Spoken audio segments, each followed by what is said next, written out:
2026ஆம் ஆண்டு சட்டமன்ற தேர்தலுக்கு இன்னும் குறைந்த மாதங்களே இருக்கக்கூடிய நிலையில் இந்த முறை பொங்கல் ரொக்க பணம் எவ்வளவு வழங்கப்படலாம் என்று புதிய தகவல்கள் வெளியாகி இருக்கின்றன. அது குறித்து பார்க்கலாம்.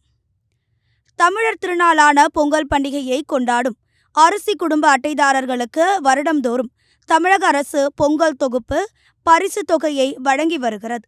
திமுக ஆட்சிக்கு வந்த பின்னர் 2022ஆம் ஆண்டு பொங்கலுக்கு 21 மல்லிகை பொருட்கள் அடங்கிய தொகுப்பினை வழங்கியது. தொடர்ந்து 2023 மற்றும் 2024ஆம் ஆண்டுகளில் பச்சரிசி, கரும்பு, சர்க்கரை ஆகியவற்றுடன் ரூபாய் 1000 ரொக்க பணமும் வழங்கப்பட்டது.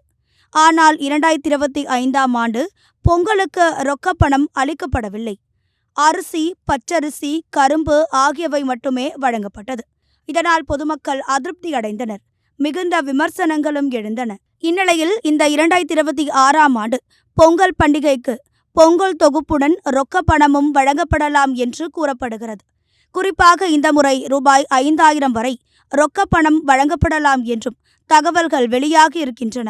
கடந்த 2021ஆம் ஆண்டு ஆட்சியில் இருந்த அதிமுக 2500 ரூபாயை பொங்கல் பரிசாக வழங்கியது. தற்போது அதையும் மிஞ்சி திமுக கொடுக்கலாம் என்று பேச்சுக்கள் எழுந்துள்ளன. என்றாலும் மகளிர் உரிமை தொகையாக மாதம் 1000 ரூபாயை அளிப்பதால் இவ்வளவு பெரிய ரொக்க பணத்தை பொங்கல் பரிசாக திமுக அரசு வழங்குமா என்பதை பொறுத்திருந்துதான் பார்க்க வேண்டும்.